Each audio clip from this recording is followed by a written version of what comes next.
Welcome to Sikbaggers YouTube channel. I'm Steve, and today we're going to scrap the video that we were shooting this week until next week because we are still waiting on FedEx to deliver an overnight part. We're on day 3 of this overnight part and it's still not here. It's stuck somewhere in Tennessee, and you know, FedEx, no one will answer the phone. So thank you, FedEx, for that, for your awesome customer service. But that being said, we got a brand new product from Ciro. When I say brand new, this is brand new. These things are cool. We actually saw these up in Sturgis and absolutely love them, and we're gonna put them on the 14th Street Glide back here. These are lower fairing LED lights. Now, before you say, oh man, another set of lower fairing LED lights, because there's already a few on the market. Advan Black has them too. This is a little bit different than those. And these from Ciro mount on the outer edge out here. It's a long fang looking light that goes right on the outer edge of the lower fairing. These will only fit 2014 up lower fairings. So with these being LED, it's also kind of a switchback light. Switchback is just a term that we use on lights that go from white to amber and back to white. These are just like that. So you have a white running light when you're going down the road. Now that's gonna help you in the daytime. It's also gonna help you in the nighttime. The daytime, it just gives you more light on the front of the bike. You're competing with the sun, and any kind of white light that you can put on the front of your bike so other cars can see you during the day. You got this little footprint going down the road, and any kind of LED light that you can add to the front of that is going to greatly enhance people seeing you during the day. Everybody can see lights at night, but these lights will help at night just seeing off the side of the road.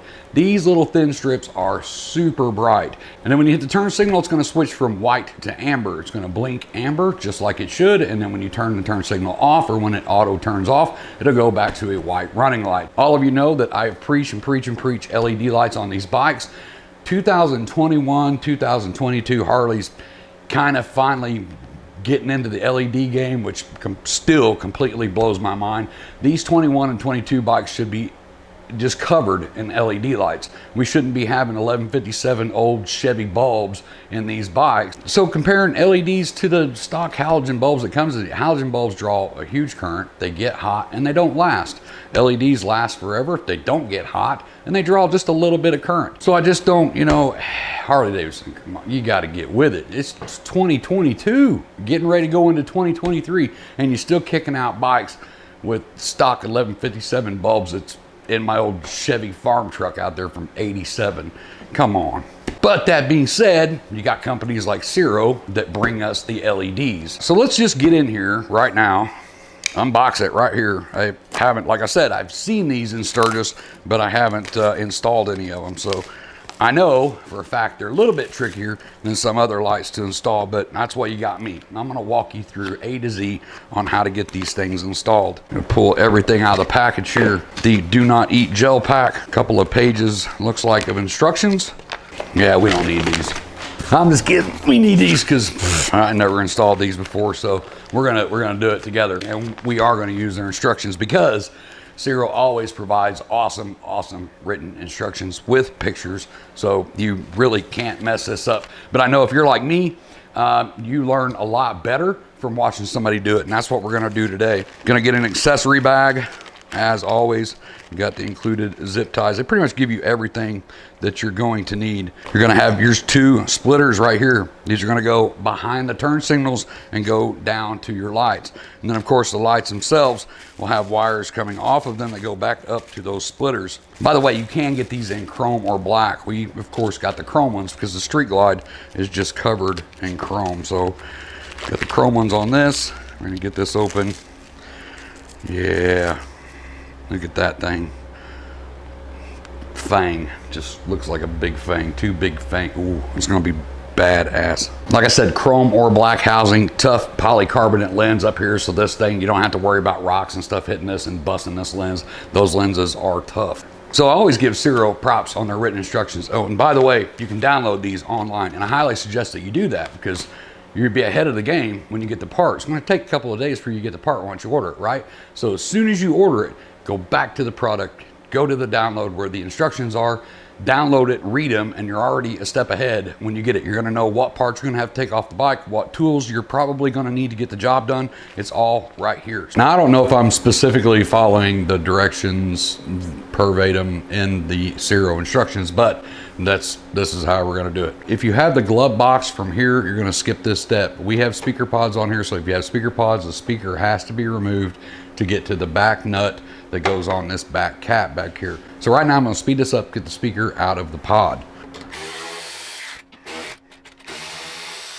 Now, if we go inside the speaker pod, right up here at the top, you're gonna see this hole. I've dremelled mine out and made them bigger just because they're a pain in the butt to get a socket through there. So yours may look like this, may look like a normal 10mm hole, but right inside there, it's gonna be hard to see, there's a 10mm bolt. We're gonna take our 10mm and an extension, we're gonna get it on that bolt and get that out. Those shouldn't be super tight. Usually you can get those by hand. If you over tighten these, you take the chance of snapping the plastic inside. It's just a cover, so it doesn't have to have a lot of torque on it. These have been on here for 3 years now. This is a new set that I've got, and just kind of took that off my hand and never had any trouble with it. But you're gonna pull that cap off. We're gonna get this bolt out of here. And that is the reason why I make that hole in there a little bigger. Now that the cap is off, it exposes the clamp that goes on the crash bar. That's also a 10mm, and also really should only be hand tight. There's a bottom clamp on here that you can take off, and I think the instructions actually say to take it off, but you can just tilt it forward just like that. I leave the bottom clamp on. That's completely up to you. What we want to get to are these 3 holes. There's a hole here, a hole here, and a hole here. Now, with it on, you can get to these 2 holes, but you can't get to that one. So we're gonna let it pull forward. Now, inside here is an Allen head. It's the 3/32 Allen. Now, I don't know what yours will have. I don't know what company lowers you have. Advan Black's another aftermarket brand, or Harley's, but just get your Allen wrench, get down in this hole, and we're gonna remove these 3 screws to pull the pod off the front.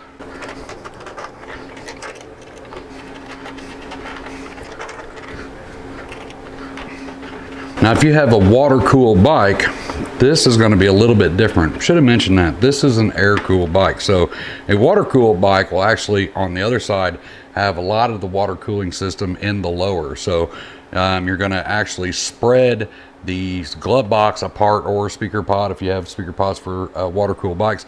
Spread those apart, put a little block of wood in there, but you'll see that in the directions.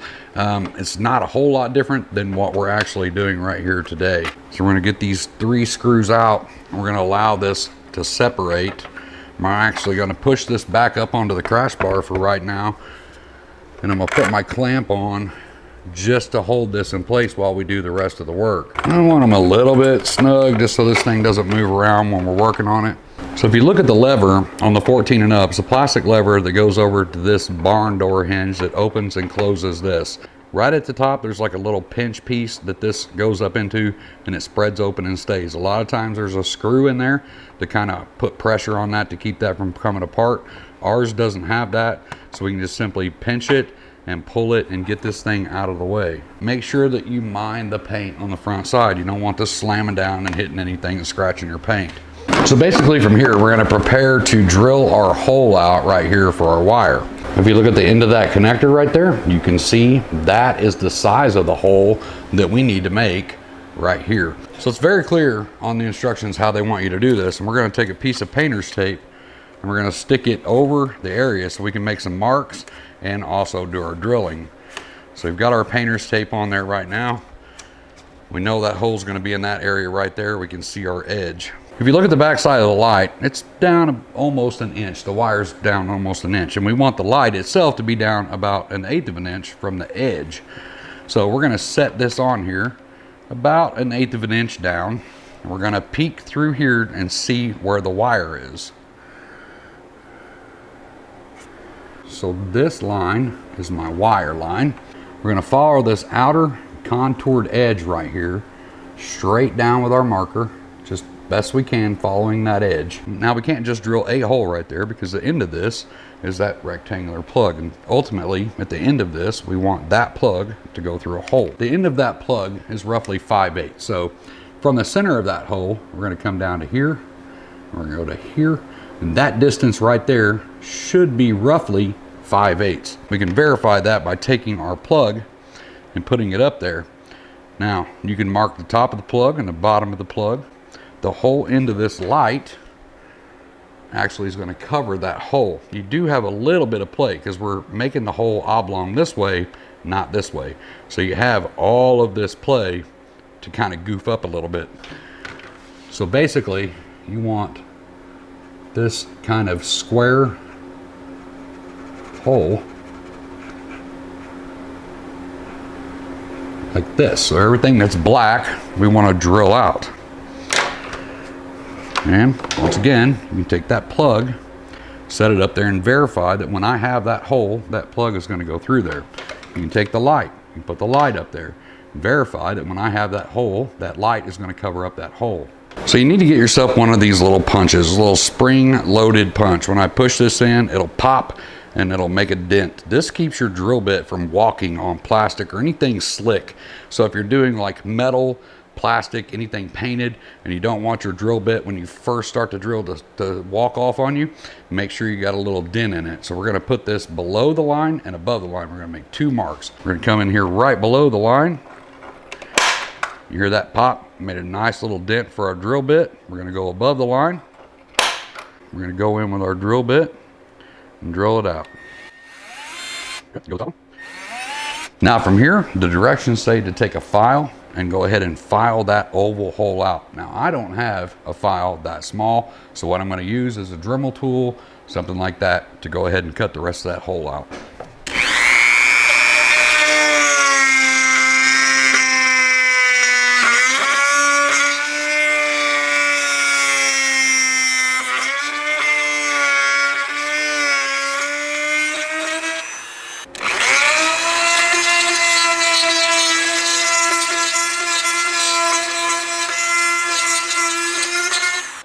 Double check again. Goes right through now. Now that we've verified that the plug will go through the hole, we can go ahead and remove our tape. And we can get this cleaned up. Now that we have our hole drilled, we want to make sure that we get this area super clean. If you got any bugs, dirt, grime, it's a good place to catch bugs. So make sure that all of that stuff is off. Once you get all of the bugs off, depending on what you use, you're going to want to follow up with some isopropyl alcohol. You're going to put some alcohol on a rag. We're going to clean that. That's going to get any polishes, waxes, anything, greasy, oily fingerprints, anything that might be there. We want to make sure that that is gone. That tape residue from the tape shouldn't leave any residue depending on what kind of tape you use, but just make sure you clean that area up. Give it plenty of time to dry. Alcohol flashes really quick, so it shouldn't take very long. But if you get alcohol in that hole, when you're rubbing, it can drip down. So make sure you get your towel in there, get that cleaned up. It won't stick if you got alcohol on there. The first thing we're gonna do is we're gonna put this through here with the red tape on. I want to see where this lays out best. I'm just gonna pull this through. I'm pulling it back out this way. It doesn't go this way. I'm just pulling it out this way because I'm on this side. But I'm going to pull that all the way through. And remember, we want to keep this 1/8 of an inch from the top, roughly. So right in there, you're going to follow that line. You want to make sure that this whole entire thing sticks to the lower. We want to feel the inside edge and make sure that it's not hanging over this plastic piece over here. We want to follow right down the edge of that all the way to the bottom, so all of the red tape is actually sticking to the lower. So now that we know exactly where we want it to go on here, we're going to go ahead on this 3M tape. We're going to take our thumb or just something sharp, edgy, flathead screwdriver, credit card, something like that. We're going to score up the back of this 3M tape and hopefully kind of get that a little bit warm, get it activated, and then we're going to peel it. Now this is the part you want to take your time. I'm going to pull this wire back through again. I'm going to start on that outer edge. We're going to drop down about 1/8. We're going to touch the top. We're going to line up the bottom with the edge of that piece that we pulled out. Remember the little piece we pulled out? We don't want that overlapping. Now before I actually push it on there, we can still save it right now if we have to. I'm going to run my fingers down both sides and make sure that it's equal. I'm going to look at the top. You want this outer edge kind of flush right on the paint. It's very easy to get these pushed too far out or too far in or a little bit crooked, and the top looks good, but you get down here to the bottom and it's kind of hanging off the lower with a gap in the bottom. So you want to make sure to run your fingers, make sure that edge is touching all the way. Once we get it where we want it, we just simply push it into place. We're just going to push that and hold that for about 10-15 seconds to make sure it's good and stuck. Once we make sure it's good and stuck, now we can go ahead and start putting everything back together. Now we have it stuck and we've got the wire fed to the inside. Now it's inside the lower, so we have to get it back outside of the lower to get it over and run up our frame and go up here and connect to our turn signal. On the Advent Black lowers, when you look in here, you're not going to see any holes necessarily that's accessible to the outside from the inside. You can see here where I drilled through here and came out the backside for my speaker wire. With this one being a flat style wire, what I'm going to do is I'm going to pull this straight over and I'm going to run it out the side right there. Now, when I put my cap back on and I bolt that back down, that's going to pinch that wire. So what I'm going to do is take a flat square file like this, and I'm going to file off just a shim, just the thickness of that wire, right? So I'm going to take my marker again, I'm going to run this straight across like this, and I want it to come out right there by the crash bar. Instead of drilling a big hole through here, big enough for that square plug to go through, remember the square plug, it would have to be the same size hole that we drilled on the outside. So what I'm going to do with this one is I'm going to go right here with my marker, and I'm going to mark that, the thickness of that wire, come to the inside and just make a little mark right there.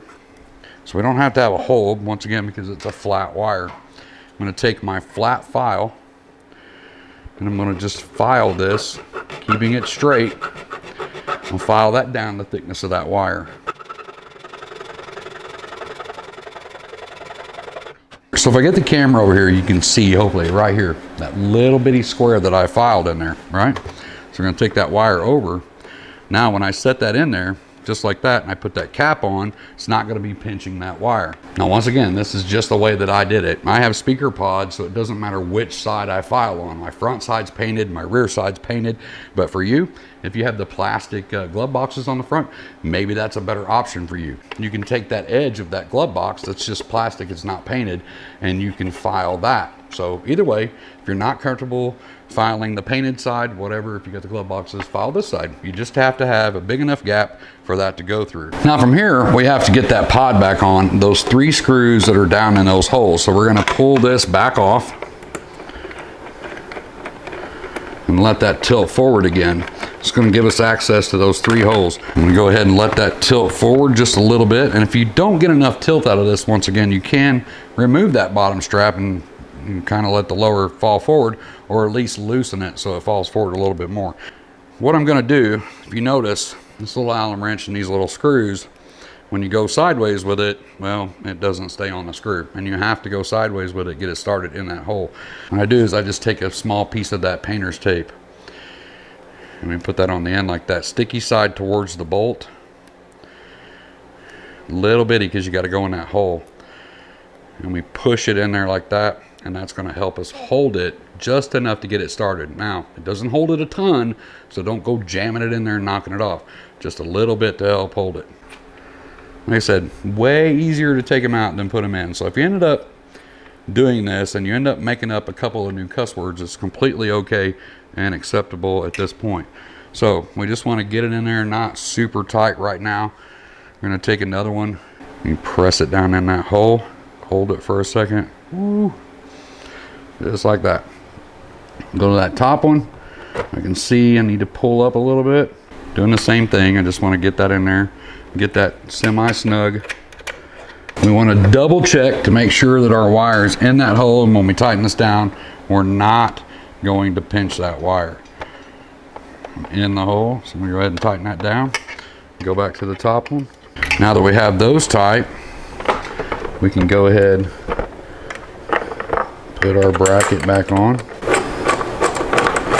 You're tightening these back up, just make sure that you go back and forth. You want equal tightness. You want to crank the bottom one all the way down and then just barely have the top one cranked on. Equal force across the entire crash bar. Hand tight. I never put a ratchet on these ever. Like I said, it's easy to break the plastic. If you got an extension like this, it's got a little grippy thing on it here. I mean, it's as tight as it needs to go. Remember this bolt that has to go through here and inside here? And the speaker pod, we put the bigger hole to put this through. It's another one that has to go sideways, and you can use the tape, but with the bigger bolt like this and not an Allen head, I just use some simple multi-purpose grease. This is red and tacky. You just put it on the end of the bolt. Little dab on there. You stick it in your socket, and now it stays, because we have to feed this through like this into that cap. If you don't put something on there, a piece of tape or maybe some grease like this, when you put that bolt through there, it's just going to fall. When it falls, if you don't have the glove boxes and you have speaker pods, it's going to fall into the rear down here and get stuck. And then you have to take this cap back off and let it fall through. So it's kind of a pain in the butt. We're going to take our cap. It's going to go into that nut clamp right there. So we're going to put this back on, put that into place. We're going to go to the inside, try and get some light in there somehow. Got light stuck to my microphone. I'm gonna get that off there. See it? Straight into the nut clamp. I hope. Yep. Hand tight. Again, once again, it's just a cap. Doesn't have to be cranked down. Just a beauty cap to hide all that goofy back there. So that's it. On the street glides from here, we're going to take a 13 millimeter and we're going to get these nuts off. On the Road Glide models, your blinkers are down here, but the wires go up the side and come out up near your windshield. And I've got videos on my YouTube channel. Any one of them that has anything to do with the outer fairing, we've completely walked you through how to remove the outer fairing. So the wire runs from the blinker along the inside of the Road Glide fairing up to the top, and that's where you disconnect it. So it's the only difference. On this one, we're going to take a 13 millimeter zoomy wrench. We're going to loosen these acorn nuts right here. Take those off. We're going to slide this out. Be careful, there is a wire connected to the other side. We're going to disconnect that. And you can do this at the beginning. I'm pretty sure the instructions say you to do this at the beginning, but we're doing it now. Now we know that this wire needs to come over here. It needs to go up the frame, and it needs to go up in here. On the Street Glide interfering, you can reach up in here, you can feel all these wires. It's wide open in there. This is the most important part of this whole entire install. On the Street Glides, when you plug this in, look how much wire you have. There's a reason why you have a lot of wire. You are going to zip tie some of this off up in there, but you have to make sure that you have enough wire. You don't want to pull this tight to the frame over to the blinker, and then when you turn your handlebars, because these are hard mounted, these do not move with the handlebars. When you turn your handlebars, guess what happens? You rip the wire, or you rip one of these prongs out, something like that. So you have to make sure that you have full turn right, full turn left, and that slack has to allow that movement. You've got wires going from your fairing back underneath your tank right here on this frame rail that goes back to the ECM and all that good jazz, right? So those wires, if you look on both sides of your frame, you're going to have wires. You can pull this straight over. You can zip tie it to the frame. You can go up to those wires, zip tie it to the wires, and then go underneath your fairing up in here. Go ahead and connect it like we're getting ready to do, but make sure that you have that slack. It's very important. So you have this T-splitter. This is basically what I call a daisy chain. This is going to allow me to plug back in my OEM blinkers, but also add a blinker. We're gonna give it a little bend so we make sure it goes back that way. We're gonna put this in because your fork is right here. So you wanna go on that side of the fork and come out right here. See how I did that? So now we're gonna take the female end and go to the OEM male end, right? Now we're connected. Now we have signal. We're gonna tuck this back in. We're gonna leave this out for our blinker, right? And now this is gonna go over here to our new light. So what we're gonna do now is pull up our OEM blinker. We're gonna go ahead and get that plugged in. You're gonna listen for the click. You hear that click? Make sure it's connected all the way. We're gonna take this wire and hide it behind this big bracket. Another important thing to do or look for when you're putting this on, make sure that that wire is not coming out of the edge, you know, your little access in there. You wanna make sure it's not poking out of the edge when you tighten these back down. So the first thing I'm gonna do is go ahead and get my acorn nut started so I can let go of it and give it a real good look at. Okay, so we've got this just kind of finger tight, and we're going to look the front and we're going to look the back, and we're going to make sure that black wire is not sticking out between the metal and the plastic of our lower fairing here. We're going to take our wrench, being careful that we don't smack the tank or the lower. We're going to snug that back down. Now, I'm not sure what the torque specs are, but I'll put the torque specs on the screen right here. So if you want to torque that back down to torque spec, use those. So now on both sides, we're going to take that female end of that wire in our provided dielectric grease. Doesn't take a ton. Just put it around that seal. Once you have that on there, we're going to go ahead and plug it in. Listen for the click, and we're going to start tucking these wires up in here. Okay, so once we get them tucked, because there's a lot of wire left here, and these are universal. They have to have that longer wire for the road glides, because that has to reach the top of the fairing. So street glides, we're going to have quite a bit left over. So we're going to just cut the camera. We're going to work with this just a little bit. Like I said, I'm not pulling my frame cover and stuff right now, but I will get it tucked up in there, and we'll make sure we have full turn them on, and we'll give them a look at it.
Now, if you're doing this on a road glide, it's going to be a little bit different. You're actually going to have to pull the road glide fairing off and run that wire up through there, get it to the top, and plug it in at the top.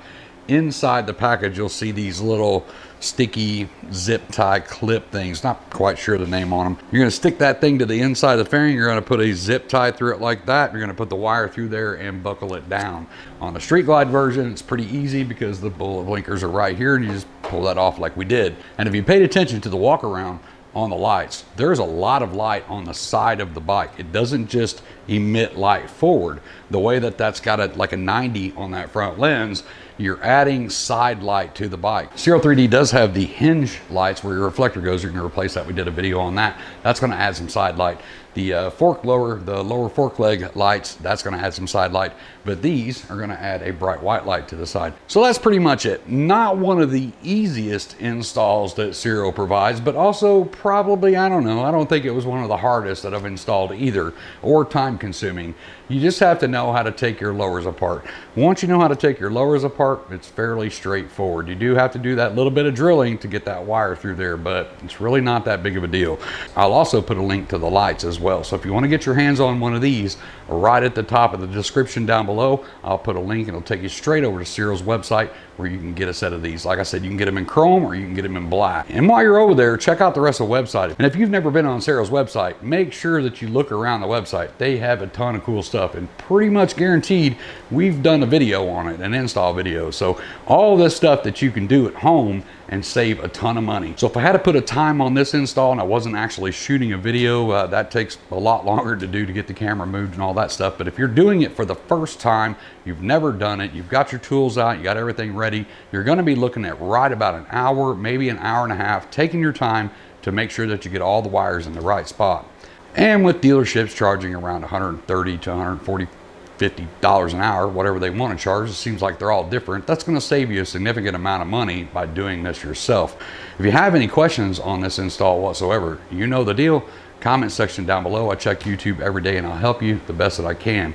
I'm going to get out of here. I'm going to get myself back to work, and I hope to see you in the next video. But until then, as always, be safe. Keep your knees in the breeze.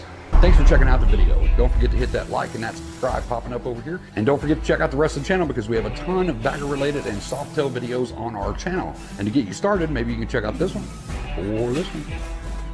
not really going to say anything else. You can just click one of those and take you over to another video.